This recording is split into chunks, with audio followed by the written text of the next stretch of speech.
Chapter 781 Leaving After Failure. Jett was about to succeed when Joey and her subordinates suddenly joined the fray. Not only were all personnel from the Inspector General's office armed, but they also represented the stance of Diatoran's authorities.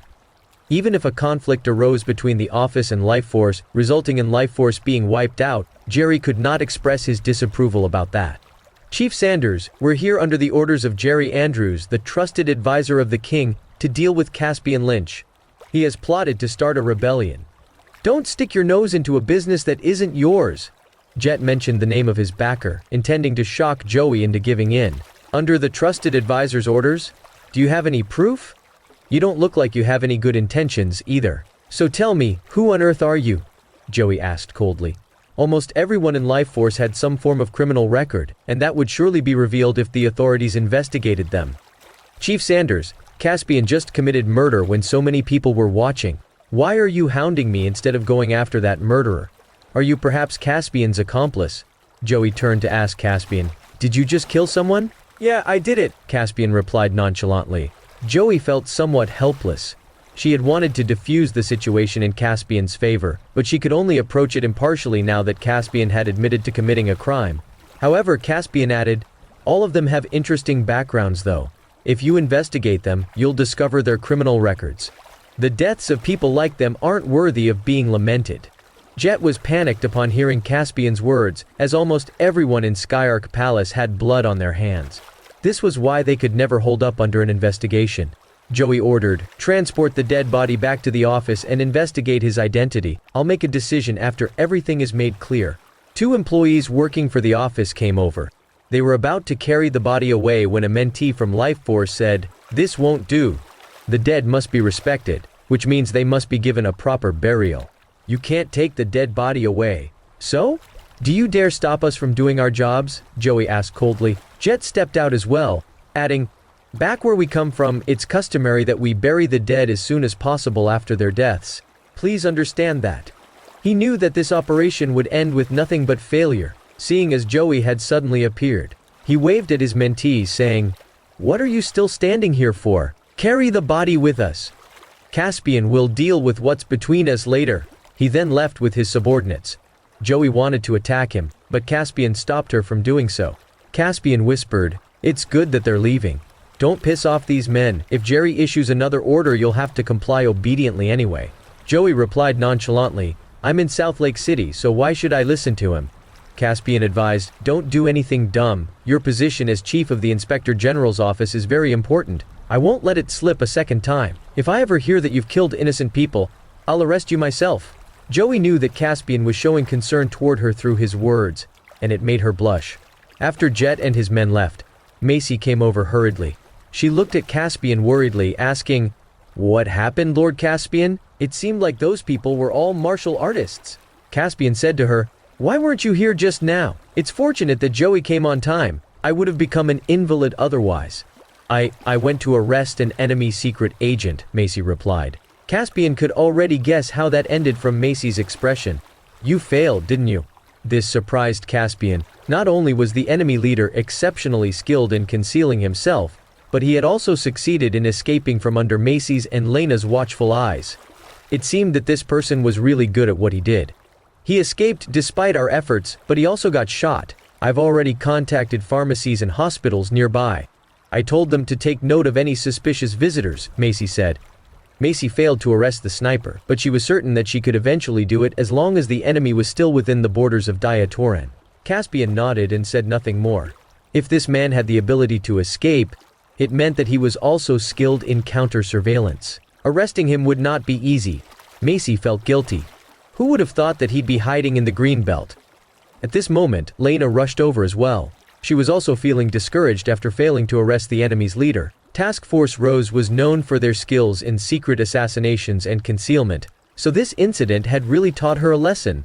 Caspian reassured them, it's not all your fault.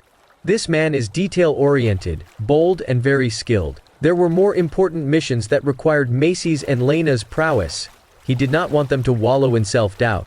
Macy and Lena had both fought countless battles and had strong mental fortitude. They would be executing their plan to save the king in a few days. Caspian had been worried since learning that the king was under a spell. He wanted to do nothing more than to charge into the king's residence and save his majesty. After this short intermission, the employees of Southlake Corporation got down to work. The massive excavators and bulldozers were also put to work. Even Willow and Zoe joined in as well. Half an hour later, Caspian came to Willow, whose face was caked with soil and dirt. She looked nothing like the CEO of a company. Caspian wiped a little of the soil from Willow's face with his finger before whispering, "Let's go home, honey. I have something else to do tonight." Right after saying that, Caspian heard the sounds of leather boots stepping on the ground. He did not even need to think about who that was. It was Sylvia, of course. Sylvia went over to Caspian and asked in concern, "Are you still doing okay, Lord Caspian? Where's the enemy?" Macy was still angry, so she snapped at Sylvia sarcastically the moment she appeared. "Ha! A general officer is above everyone else, huh? You're late. Even Lord Caspian isn't enough reason for you to come." Sylvia was stunned, as she did not expect Macy to attribute so much to her tardiness. She said, feeling wronged, "I couldn't help it, Lord Caspian. I wasn't in a position to leave. Also, didn't you say that you'd meet me tonight?" Caspian was already very happy that Sylvia could come, actually. He was without an official position now. Jerry would surely punish Sylvia and the others if he learned that they had come to meet him. "Sure, you're the only one who's busy, and the rest of us are all lying here and doing nothing. But of course you're a general officer after all. It's expected that you'd conduct yourself like a high-ranking officer," Macy continued exasperatedly. Sylvia was suddenly angered. "Macy, why are you coming after me so relentlessly and angrily? I didn't do anything to offend you, did I?" She had always been close to Macy. Something was obviously not right with this lady today. Chapter 782. One slap and he's unconscious. Actually, Sylvia's rage had also been accumulating since earlier. Jerry had sent his men to give her trouble as she had been working for Caspian prior to Caspian's removal from the army. Sylvia was not afraid of commanding soldiers and fighting wars on the battlefield. These subtle schemes and plays, on the other hand, exhausted her. "Don't mind that, Sylvia. Macy is just throwing a small tantrum. I need your help now. Head to Southlake TV and have them send a new reporter over here," Caspian said. Sylvia was somewhat bemused upon hearing his words. When did Caspian become interested in the media? Caspian explained, "Isn't the Andrews family constantly trying to deal with me? If I make it so that the media starts reporting about Southlake Corporation, public discussion about it will grow. Jerry will no longer be able to do anything to me." Sylvia felt nothing but boundless admiration. She really could not figure it out. How could Caspian Lynch, the Diaturanian god of war who had won every single war he had fought in, also have so many brilliant ideas when it came to smaller things such as this? She was confused about one point though. She asked, "Why a new reporter, Lord Caspian? That's something you don't know about." New reporters are always the ones most daring when it comes to telling the truth. Sylvia was as efficient as always. Many citizens of Southlake City knew that she was a 3-star general, which was how she got the job done just by uttering one sentence. A couple minutes later, a naive-looking young woman appearing to be in her 20s arrived near Southlake Corporation. She drove a car that belonged to Southlake TV. She hurriedly ran over to Caspian and the others. Caspian glimpsed at the employee ID in front of her chest and identified her as Yvonne Sutton. Yvonne observed Caspian and the others carefully. She had rushed over immediately after getting word of what was happening here, but she did not know who the 3-star general was among all the people present. However, she found Caspian to be the most intimidating. She walked over to him, while holding a microphone. Caspian pointed at Willow, saying, "This is the CEO of Southlake Corporation, not me. You should interview her first. We have something else to attend to later and don't have much time." A general officer was quite high of a ranking, as far as the people of Southlake City were concerned. This was why Yvonne was nervous when she came over to Willow. She was momentarily at a loss on how to start the interview. Looking at Yvonne, Zoe felt like she was looking at a version of herself from the past. She'd also been lost when she was working her first job fresh out of graduation. She helped Yvonne kindly, and the interview ended smoothly. Yvonne was surprised as she had not expected a general officer to be so kind and down to earth. "Yvonne, a reporter's mission is to dig for the truth and make sure that everyone can learn about it through the news. I'm sure that you'll be an excellent reporter. I'm looking forward to reading your article," Caspian said, smiling at Yvonne. Caspian was sure that Jerry would interfere with his personal matters, but a newbie reporter like Yvonne might really succeed in publishing this article. "Understood, sir. I'll definitely report the truth," Yvonne said determinedly. Caspian wanted to leave by car after that, but he suddenly remembered that his Rolls-Royce had become a pile of scrap metal. He said to Sylvia, "My Rolls-Royce is like this now because you arrived too late." Arrange a vehicle for me now. You won't blame the destruction of the car on me, will you, Lord Caspian? I can only call someone and have them drive an ordinary SUV over, Sylvia said. It mustn't be a military vehicle, Caspian added. Sylvia replied, Don't worry, I'm not that dumb. I know a few guys who come from wealthy families. I can always call them and borrow a few cars from them. Joey walked over and asked, What are you guys planning? You're not going to kill more innocent people, are you? Whenever she saw Sylvia and the others together, she would have this premonition that they were up to no good. She had helped deal with the aftermath of Caspian's and the others' actions multiple times, which made her simmer with anger despite her position as chief of the Inspector General's office. She became more like the leader of a corpse collection team. You've reminded me. Chief Sanders, there are a few dead bodies over there. It seems that I'll have to trouble you again, Caspian said with a laugh. Joey said exasperatedly, You must give me a reasonable explanation for this, Caspian. You're without an official position now, so why did you kill those innocent people? Macy stepped out and said, They were all agents from Venomous Wolves, Filren's secret agent organization, and all of them tried to assassinate me. Did the office not notice that at all? We eliminated those sources of danger on your behalf, but you don't seem happy about it. She had never been on good terms with Joey. Naturally, she was pissed that Joey had the nerve to give Caspian a scolding. Joey argued, Even if they were enemy secret agents, you guys don't have the right to kill as you please, do you? It seems that you're reluctant. Chief Sanders. Sylvia, give the regional chief of Two Lakes a call. Caspian basically had Joey's lifeline in his grasp. Joey would never dream of going against the regional chief's orders. Lena, tell Chief Sanders the specific locations of those bodies later. After that, Caspian said earnestly, Thank you for today. Joey suddenly felt unaccustomed upon hearing an expression of gratitude from Caspian. I'm just doing my job. You don't need to thank me. Caspian knew that Joey was soft-hearted despite her abrasive words. He said, I'll have to trouble you for the next few days. Please watch over the area here near South Lake Corporation. I'm worried that other people might cause trouble here. Again, it's what I should do. I'll watch over everything happening within South Lake City, Joey said before she turned and left. She would have resigned from her job if it had not allowed her to punish the evil and praise the good. No one would be able to handle dealing with dead bodies all the time. Jett was furious after leaving South Lake Corporation as he had never expected himself to be such a coward. Jerry would surely punish him if he returned to Dord City so gloomily, so he made a decision. He went to Riverside Villa with his subordinates in tow. Caspian and everyone else had left the villa. The only one at home was Caspian's mother. Jett thought this was a good opportunity for him to strike. If he managed to capture Caspian's mother, it would also count as a meritorious deed. Jett separated his team into two.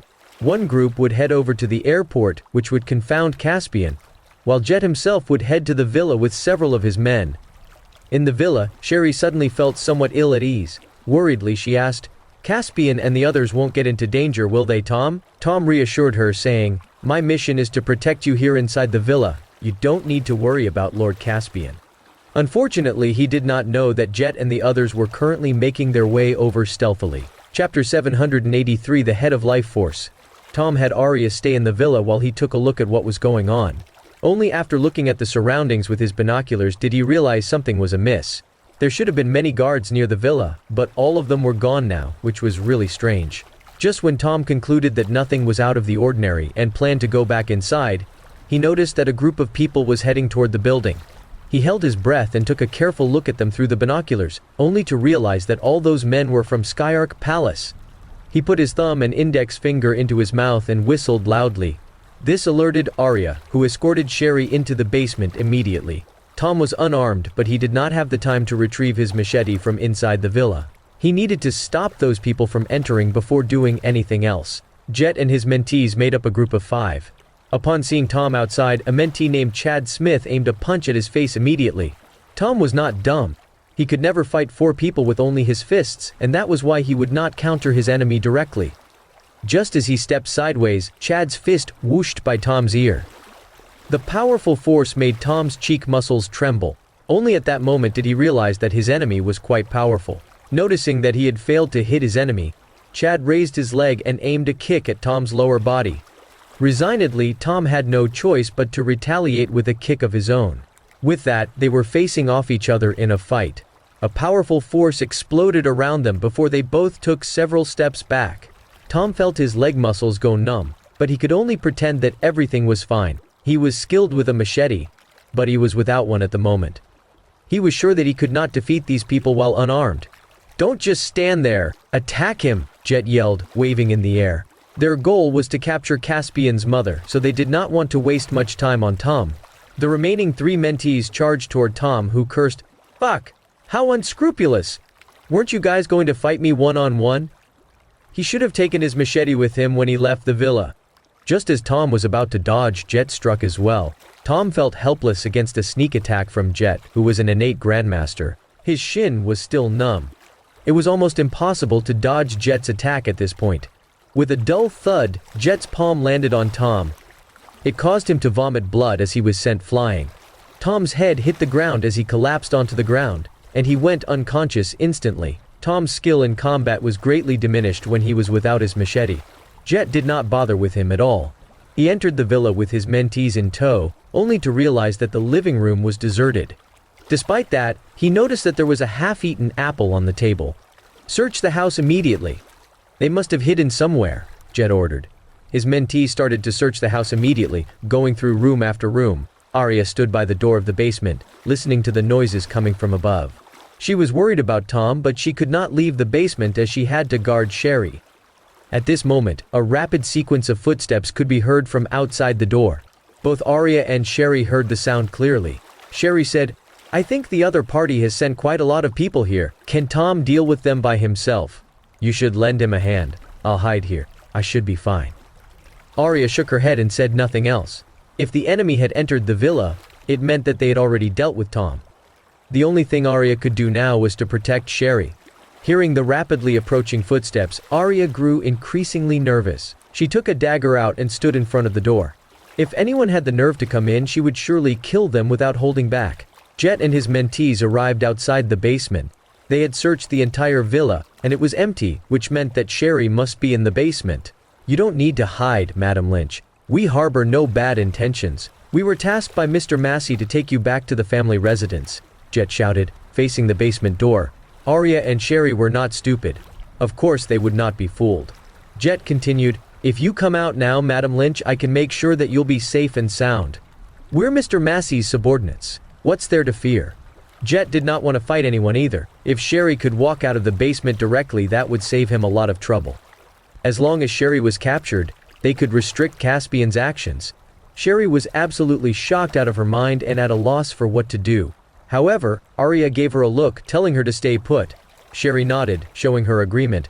No sound came from inside the basement even after Jett had waited for a while, and he did not want to wait for any longer. Caspian might come back to the villa if they dragged it out any longer, and that would be very troublesome.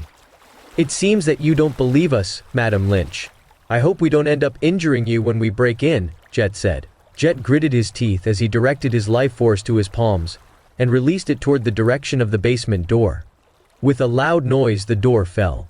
At this moment, a metallic glint flashed by as something was shot toward him from inside the basement. Jett froze for a while before quickly dodging it. He then realized that it was a hidden arrow. Caspian had laid a few traps in the basement in case of emergencies. Who knew that Jett and his mentees would end up being the unlucky ones subjected to them?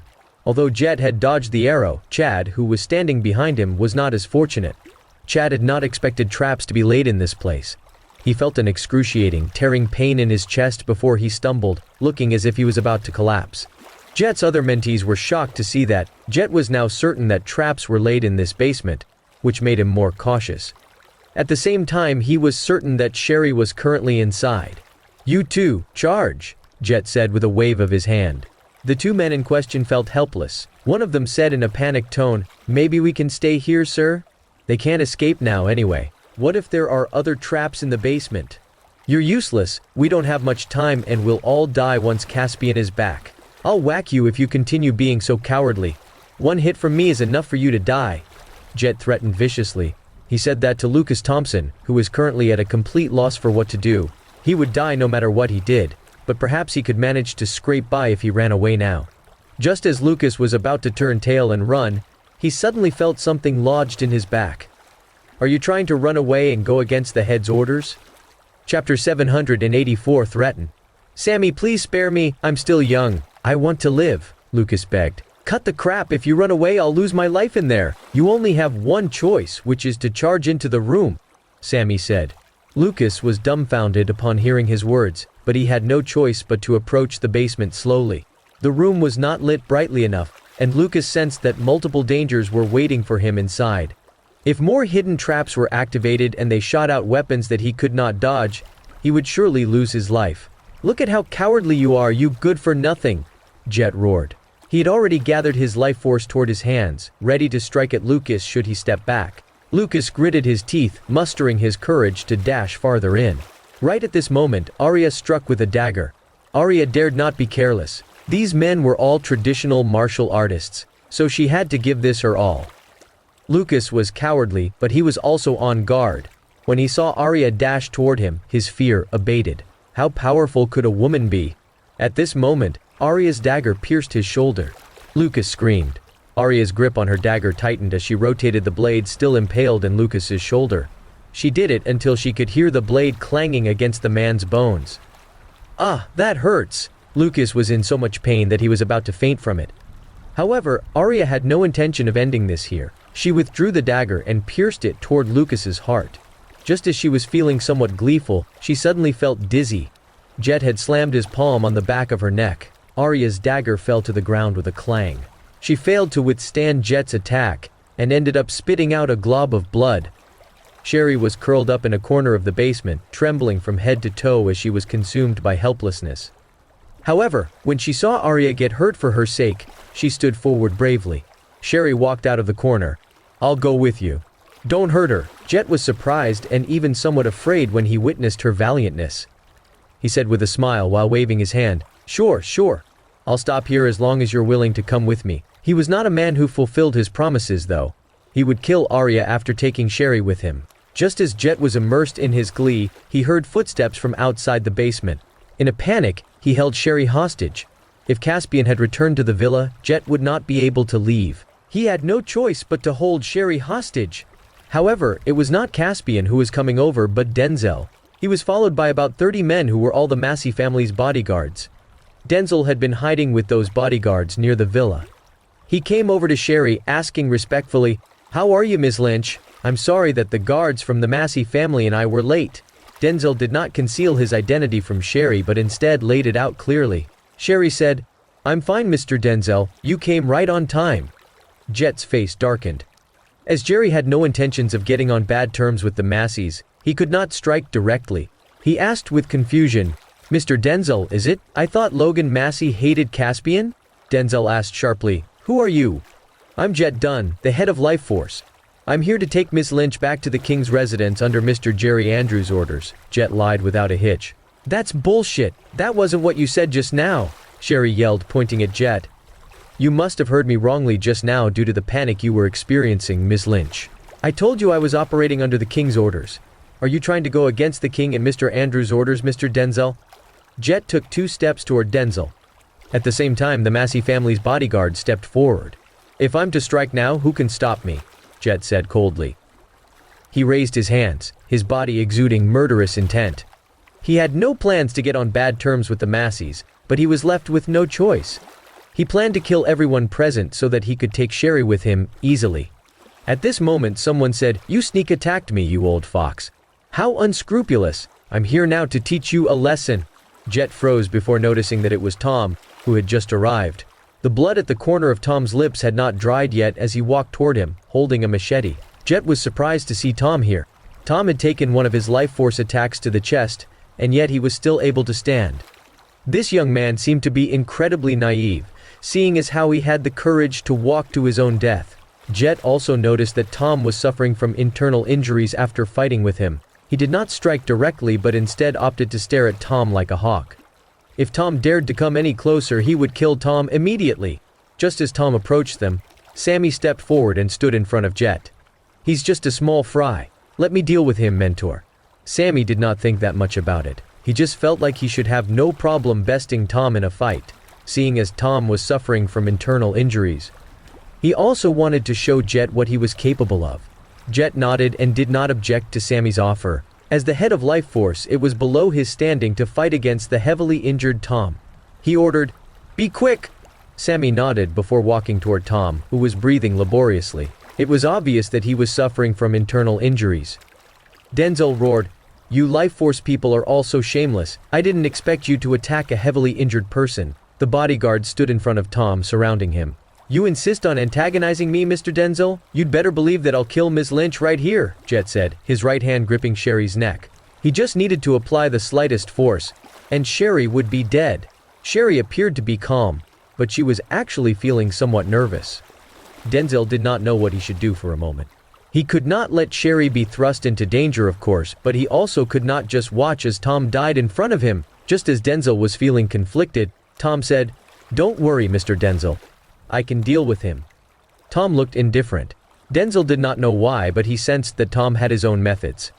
Tom's gaze was different from that of anyone else. Of course, if Denzel was asked to pick, he would opt to protect Sherry first. "Don't force yourself. If you aren't confident that you'll win, you can retreat. I'll deal with the rest," Denzel said. "If I feared death, I wouldn't be here, Mr. Denzel." "Trust me," Tom said determinedly. Chapter 785: The Struggle of a Traditional Martial Artist. Denzel nodded. At this moment, he chose to believe in Tom. He waved toward the guards, gesturing for them to step back. Sammy smirked. He yelled as he charged, "You dare look down on me, bastard? Die!" His life force became much stronger than before. All the men in life force were skilled in using life force against their enemies. Noticing that, Denzel realized that Sammy was not holding back at all. Sammy wanted to take Tom's life. Tom was indifferent despite Sammy's imminent attack aimed at him. Denzel shook his head at the sight. He assumed that Tom was intimidated by Sammy's demonstration of strength. Sammy was even more gleeful when he noticed how Tom was rooted on the spot. He leaped up and brought his palm down toward Tom's head. "What are you doing, Tom?" "Run!" Sherry yelled anxiously. Arya was worried about Tom as well. Sammy's attack was as swift as the wind. Just as his hand was about to land on Tom's head, Tom suddenly raised his machete. That stunned Sammy. If he was to persist with his attack, his hand would end up being cut off. Helpless, he could only withdraw his arm. However, at that moment, a strange smirk appeared on Tom's face. Only then did Sammy realize that he had been fooled. He was duped by Tom's sleight of hand. Sammy was already in midair though, so he could not alter his position. A metallic glint could be seen as Sammy's right arm was cut off with one slash of Tom's machete. Blood sprayed everywhere from Sammy's shoulder. He screamed from the pain, which was so excruciating he almost fainted from it. Jett was stunned. He quickly ran over and stopped the flow of blood from Sammy's shoulder. Pale-faced and waifish, Sammy could not fathom how Tom had succeeded in cutting his arm off despite the heavy injuries he was suffering from. Jett was not idle either. He took out a pill and fed it to Sammy. There were not many people left in Life Force. If another of his mentees died, Life Force would become less powerful. "Lucas, come take care of your fellow mentee. Also, if anyone else dares approach Ms. Lynch, kill them." Jett stared at Tom, eyes filled with rage. He had to kill this young man himself. After slashing with his machete once, Tom seemed much weaker than before. "Stand there!" one of the Macy's bodyguards shouted to Jett. "Who dares stop me?" Jett wanted nothing else but to avenge his mentee. He did not give a crap about anyone who tried to stop him. With a forceful punch, the bodyguard was sent flying. The next moment, something bizarre happened. Jett thrust his hand out in the air and sucked the bodyguard toward him. He then viciously grabbed the bodyguard's neck with his right hand, applying force behind his grip. The bodyguard died on the spot. At this moment, Tom roared. He leaped up and slashed his machete downward, so fast that Jett saw countless mirages of the blade. For a while, he could not tell which among them was the real machete. The next second, Jett felt the machete graze his ear. He tilted slightly sideways and slammed his palm toward Tom's chest. Tom failed to dodge the attack, which propelled him into the air. "Die!" Jett roared in fury. He was about to follow up on his successful attack with another when a metallic glint appeared in the basement all of a sudden. Stunned, Jett quickly countered the attack aimed at him, but got his arm wounded in the process. At this very critical moment, Caspian had shown up. Macy, Lena, Sylvia, and Avon had all rushed over to the basement as well. The powerful force that had appeared all of a sudden was actually Caspian attacking with his diatanium dagger. Upon seeing Caspian, Tom exhaled. With a smile, he collapsed to the floor. "Lord Caspian, Before he could finish his sentence, he passed out. Caspian ordered immediately, "Avon, tend to him! As long as Tom was still alive, though precariously so, Avon would be capable of saving him. Avon? You're the famous Dr. Avon Long? I didn't expect all of you to still be following Caspian around. Do you not fear that the king will order your execution? Jett said coldly after giving Sylvia and Macy a glance. Caspian did not say anything pointless. He walked over to Jett while gripping the diatanium dagger tightly. Jett felt increasingly nervous as Caspian came closer and closer. Even Darren Everett had lost to Caspian, which proved how powerful he was. Jett yelled, "I'll leave Miss Lynch to you, Warren. If they dare take any action, just snap her neck." He had said that to threaten Caspian. At the same time, Macy and Lena stood in front of the mentees. Caspian said coldly, "I'll give you one last chance to make a choice. Release her immediately, and I'll make sure that you leave unscathed. Don't believe in his lies. Do you really think that someone who killed his wife's brother will spare you?" Jett shouted. Caspian said icily, "I always honor my promises. If you release my mother, I'll let you go. On the other hand, if anyone dares to injure my mother, I'll cut him into pieces." Both Lucas and Warren appeared to be afraid. Sammy had one of his arms cut off, and he was still tending to his wound. Jett barked imperiously, "We're working for the king and Mr. Andrews. You dare attack us? Then you'll be committing treason. You know better than me who's the traitor here. You're one of the more skilled traditional martial artists out there, so why are you working as Jerry's lackey?" Caspian said resignedly. Jett was already an innate grandmaster. If he were to join the army, he could surely be promoted to a position of authority. However, Jett and his mentees decided to aid Jerry in his treacherous acts instead. "Cut the crap!" Jett was enraged. "We're not the Andrews family's lackeys. Both parties just take what we need from this, that's all. I really want to know why you're willing to work for the Andrews family, though. Do you wish to gain power through them?" Denzel expressed his confusion. "You know nothing. We traditional martial artists have our own rules. When the traditional martial artist organization was wiped out, we had nowhere to go and could only rely on Jerry," Jett said, annoyed. When Caspian heard Jett's words, he had an approximate idea of what was going on. The martial arts sphere was now a hot mess. It seemed that those people from the traditional martial arts sphere wanted to re-establish an organization and were relying on Jerry for that. Sherry yelled, "You don't need to be affected by my presence, Caspian. These evil men must not be spared no matter what." Chapter 786 Kill Jett. "I'll give both of you another chance. Do you want to die with Jett?" Caspian addressed Warren and Lucas. "Caspian, are you really letting us go?" Lucas questioned a little nervously. Jett was furious when he heard that. "You bastard! I'll make your life worse than death if you try to betray me. Asshole! Who are you trying to frighten? Do you still believe that you'll survive?" Lucas uttered harsh words. After saying that, he knelt to Caspian and begged, Lord Caspian, we had no choice but to follow his orders. We'll release Madam Lynch. Please let us go." When Warren saw Lucas pleading for forgiveness, he became too discouraged to continue fighting.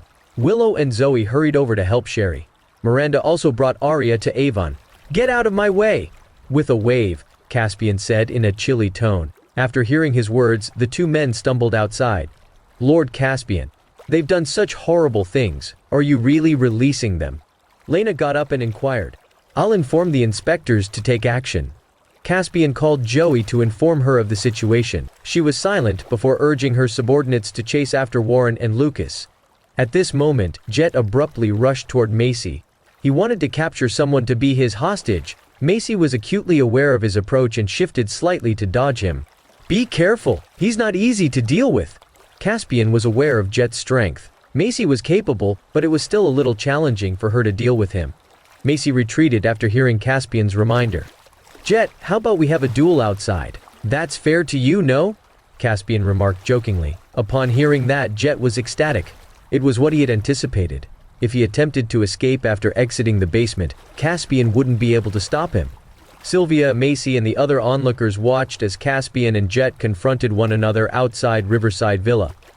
Meanwhile, Lena had her sniper rifle directed at Jett while she concealed herself on a tree branch. She wouldn't hesitate to shoot him if he attempted to flee. "You can leave here after killing me."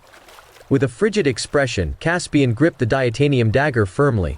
"Caspian, do you think you can beat me just because you defeated Darren? I'm not less capable than he is." Jett moved, and a strong internal force coursed through his muscles and blood. Then, an odd scene appeared. His limbs gained significant strength. he shouted, sprang up and began racing around Caspian at breakneck speed. With a roar, all the falling leaves surrounding him were whisked up by the tremendous force. Jett wanted to avoid wasting any time. He intended to launch his assault on Caspian right away. Caspian thought that Jett's gesture was odd and felt a chill run down his spine. It was the first time he had ever met someone like this. As the head of Life Force, Jett was recognized for using internal force in the majority of his moves. Abruptly, a figure sprang toward Caspian. Caspian punched out, not daring to exhibit any negligence. There was a muffled sound, and then his body sprang back. Jett's internal force was so strong. When Jett realized that Caspian was at a disadvantage, he gained confidence and seized the opportunity to win. He rushed toward Caspian again. In the next instant, Caspian saw innumerable phantoms striking him with those fists coming from every direction. He was well aware that those were nothing more than phantoms. Soon, he sensed a powerful force behind him before he could discover the actual Jett. He was hit by a palm right away since he couldn't dodge it. He took a few steps off balance before he steadied himself. His expression darkened as he concentrated.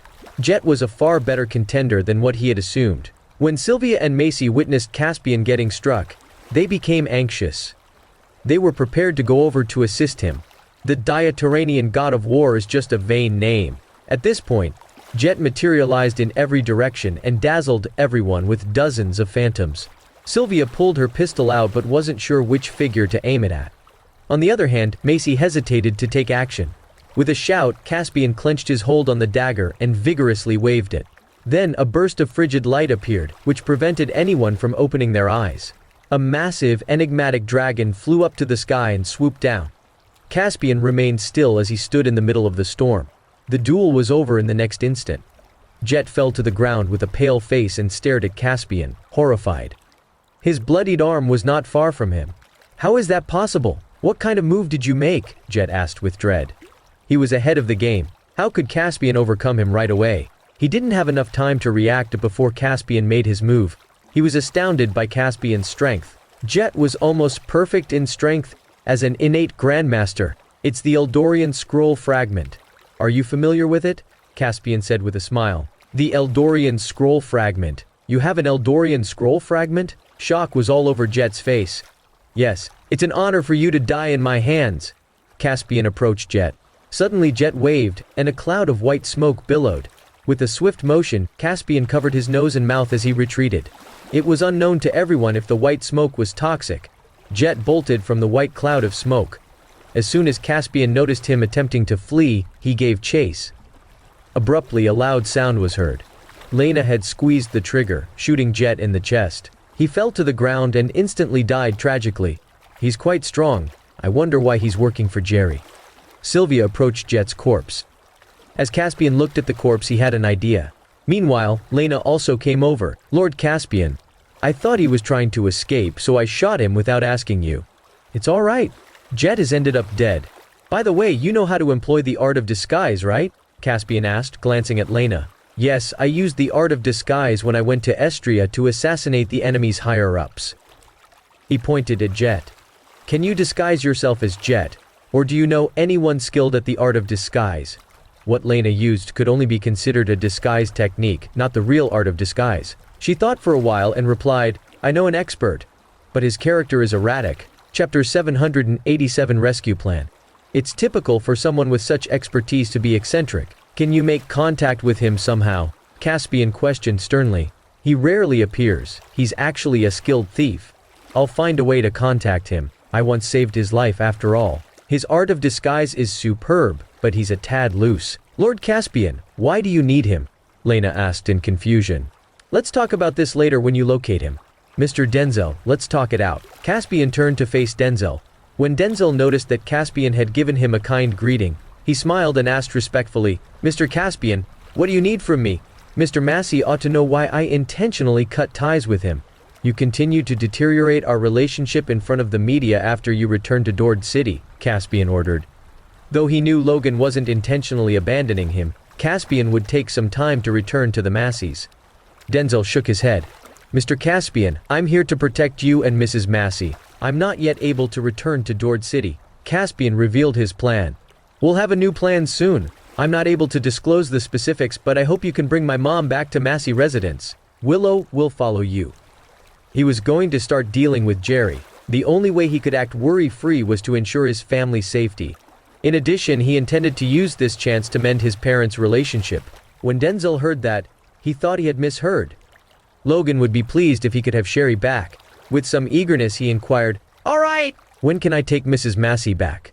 "Let's wait until nightfall. Remember, we have to keep this under wraps. Nobody, not even the Masseys, can know my mom's whereabouts." "Don't worry, Mr. Caspian. But you must be careful. Jerry, that bastard, has a lot more authority now," Denzel advised. "I'm aware. I'll bring my mom back when I've dealt with Jerry," Caspian replied gravely. He was confident Denzel would grant his request because he was loyal to Logan. "In that case, I'll wait outside. Please instruct me at a later time. I'll take Mrs. Massey and Miss Willow to leave South Lake City first." Sherry overheard Caspian and Denzel's conversation. She asked, "Caspian, is there any danger? Why do you want me to go to Massey residence?" "There's no danger, Mom. I just want you and Willow to go there. Don't worry, I've made arrangements. Nobody is going to bother you," Caspian grinned. Sherry nodded, but she was still a little bewildered. Even so, she was aware that Caspian would be very concerned about her presence. If she went to Massey residence, he wouldn't have any worries no matter what he did.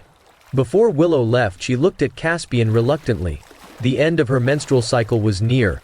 But she had to leave him, even though she had initially believed she could stay with him. Sherry had been anticipating the growth of the baby in Willow's womb. "Hubby, you must take me back quickly, or my fake pregnancy will be exposed." Willow buried her head in Caspian's chest as she whispered, "Never fear. After I solve the problem, I'll come get you," Caspian stated. "Why are you two behaving as though you're splitting up? It's not like you won't cross paths again."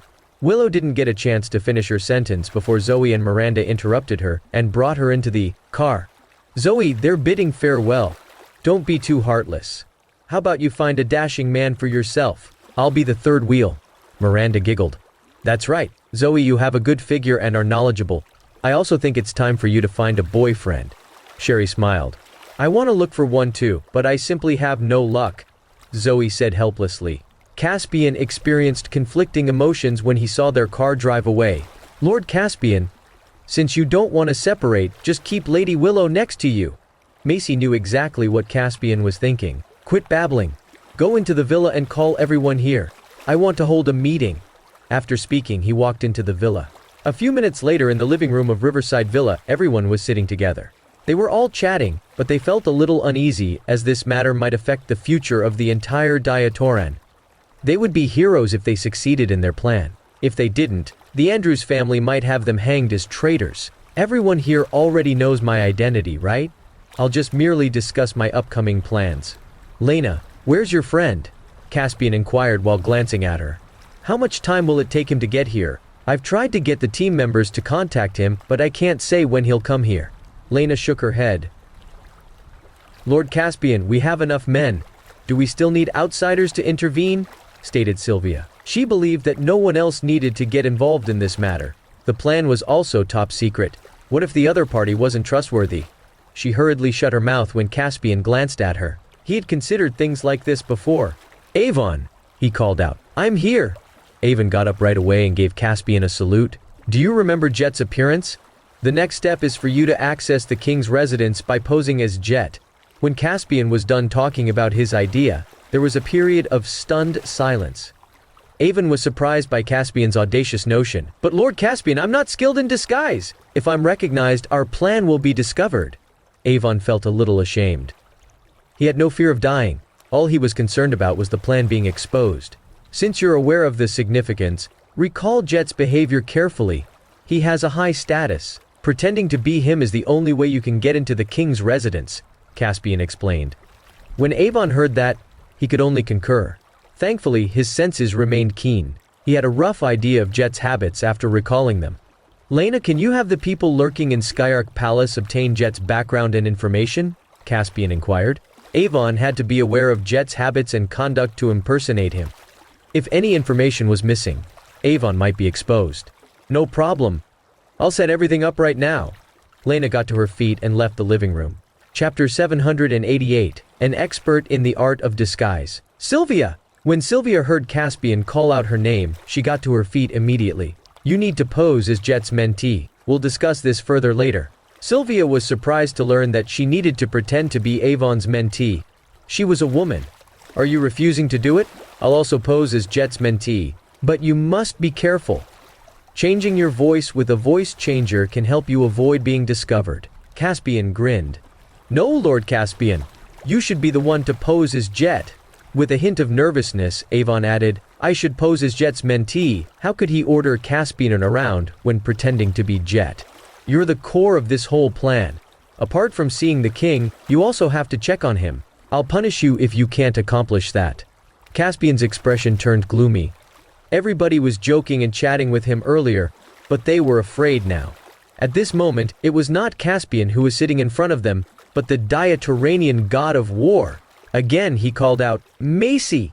Even the ever-careless Macy became more serious when she heard him calling her. LM here. Your task is to pose as my mom. She was in disbelief. What? Isn't this improper? I'm not that old. Besides, why did Caspian give her this role? Furthermore, she dared not pose as Sherry. Caspian seemed unhappy. What's not right? You'd prefer not to. Lord Caspian, I think I'm more suitable to pose as Lady Willow. Macy's face started flushing as she trailed off. Everyone was momentarily surprised by what she said. Her idea was audacious. What nonsense are you talking about? Jett never planned to capture Willow, said Caspian. Jett didn't make it clear though. Don't we get to decide who gets captured in the end? Stated Macy. Caspian fixed his gaze on her. We need to be cautious with this plan. I'm not joking around. Everyone will die if there's any oversight. I get it. I promise to live up to your expectations, Lord Caspian. Macy nodded. All she could do now was obey his commands. Lena entered at this moment and took her seat. Caspian inquired. Lena, did you get the information? Oh, not yet. I'll go get it now. She got up once more to leave. Wait! Caspian abruptly rushed forward, but Lena smiled before running away. Macy wanted to chase after her, but Caspian stopped her. He said with a smile, Stop chasing. For a brief while the others were stunned, still unsure of what was going on. Why do you guys look so nervous? Lena entered and inquired when she noticed that everyone appeared anxious. Everyone present gasped upon seeing her. Gosh, that person just now might be an enemy in disguise.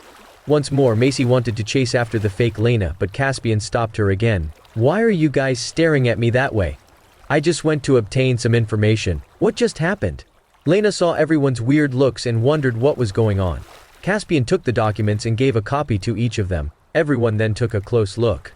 Lena sensed something was off in the atmosphere, but she found it difficult to ask further questions. You guys are here! It was Caspian's voice, but it came from outside. For a brief while, everyone was astonished and followed the voice. Caspian sat still as though he had anticipated this to happen. Lena ran outside, looking delighted. Mr. Salgado, you're finally here, she greeted as she met Caspian at the door. Waving from outside, Caspian remarked, Miss Barnes, I never owe anyone a favor. Say it, why did you call me? Wilfred Salgado turned himself into an elderly man just by touching his face. That was his real face. Everyone was in complete amazement after witnessing this scene. He was definitely the exceptional expert in disguise whom Lena had mentioned. Sir, did you also pretend to be Lena just now? Macy questioned in shock. I just gave you guys a test. All of you are good. I'll support you in anything you decide to do. Wilfred approached Caspian, who had already stood up. Thank you, Mr. Salgado. Who are you? You appear to be a martial artist. Your skills aren't deficient, Wilfred inquired, peering intently at Caspian. Caspian asked back, Mr. Salgado, an expert once told me a method to prolong life. Are you interested in it? Yes, I am. What kind of wonderful method is it? Wilfred smiled. I'll tell you after you help us. But I can't tell you what we've planned, I'm sorry, Caspian responded. Chamfre, if it weren't for repaying the favor, I would have left. Wilfred's expression clouded over. I apologize. Please go to a nearby room and rest. I'll tell you what I need to do later, Caspian said. Wilfred had never seen someone order him around before, but he disliked owing favors. Jason, who was in the capital of Filren, lowered his head and dared not say anything. Jason, didn't you say you could successfully kill Caspian? Why did the plan fail? Byron asked fiercely. Your Majesty, something unexpected happened this time. Even someone as powerful as Kai is no match for Caspian. It's probably impossible to kill him, Jason replied helplessly. Captain Gill? What do you mean by that? Regardless of how powerful Caspian is, he's still human. How is it possible that you can't do anything to him? A man stood forward and said coldly.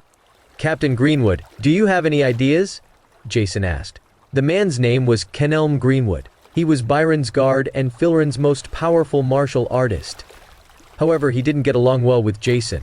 Your Majesty, I'd like to go to Diatoran and kill Caspian. Kenelm looked at Byron. Suddenly a soldier rushed in, shouting, Your Majesty! Something went wrong. What happened? Byron frowned. He was furious to begin with. When he saw the soldier in such a fluster, he was enraged. Chapter 789 Capture Byron alive. A powerful group of men in black appeared outside. The guards aren't able to stop them, the soldier reported in terror. Byron became angry after hearing that. Jason was shocked. If the assassins entered the capital, he would surely be punished for not knowing about it as a member of Venomous Wolves. He was panicking a little and was prepared to fight. As soon as he reached the door, he saw a man in black killing a guard. Gosh, they're martial artists. Kenelm, swap clothes with His Majesty and lure them away. Jason shouted. Who do you think you are? You have no right to command me. The enemy's assassins are here, but you didn't know about it. Kenelm scolded Jason. He had long harbored a prejudice against Jason. Now that he was enraged, he ran over and grabbed Jason's collar. Kenelm, let go of Jason! He's the chief commander I appointed. You must obey his orders. Byron realized he could only rely on Jason now. He was aware of Jason's strength. In this regard, Kenelm was completely inferior. Kenelm was astonished for a while. He believed that he was the most favored by Byron. He never thought Byron would speak up for Jason at such a critical moment. Why are you standing still? Do you want me to repeat myself? Byron asked coldly. Kenelm couldn't accept the reality but had to let go of Jason. Your Majesty, I'll do my best to help you. Jason felt touched. Then, he looked at Kenelm. Captain Greenwood, despite our previous misunderstandings, we must band together to ensure His Majesty's safety now that the enemy is approaching. We can resolve the grievances between us after this incident. There was no real animosity between them, and they could still discern the priorities. Okay. Kenelm nodded vigorously. Captain Greenwood, take a few guards to evacuate from the back. I'll take His Majesty to break out from the front. Jason made a prompt decision and expressed his thoughts. Jason, you're crazy. Are you trying to kill His Majesty? One of the higher-ups shouted. Byron was likewise perplexed and didn't understand what Jason intended to do. Without saying a word, Jason slapped the higher-up and yelled, Stop talking nonsense! From now on, except for His Majesty, I have the final say. Everyone glanced at Byron and then nodded. At Byron's residence, Jethro vented all his anger on the guards. He relished the thrill of murdering. Now that Byron was right in front of him, he would eventually catch him as long as he charged over. If he could catch Byron, his status in Diatoran would be even higher. At that time, he would ask Jerry for land and dominate it with the Three Poisons Hall. At this moment, Jethro saw a man wearing a royal robe retreating from the back door under the protection of guards. That Byron fended off many Three Poisons Hall mentees who chased after him. Jethro was taken aback by Byron's excellent technique because he hadn't expected him to be a traditional martial arts expert. More guards hurried over from the front. One of the men was dressed differently from the other guards. Don't try any tricks on me! Do you think I'm blind?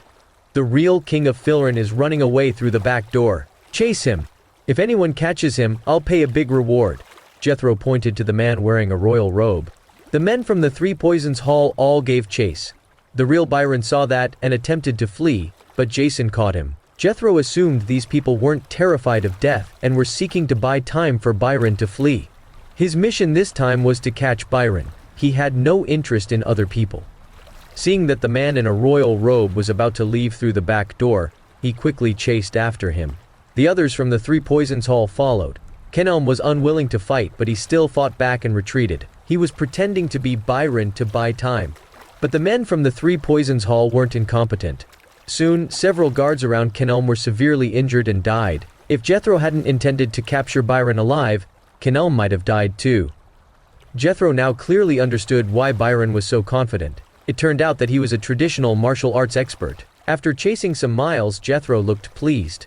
With a wave, he had his men surround Kenelm. Kenelm wasn't only unafraid but also smiling. Jethro found it weird when he saw this scene. However, the opposing group had given up, so he got someone to apprehend Kenelm. I've been arrested now. Can you reveal your identities? Kenelm asked.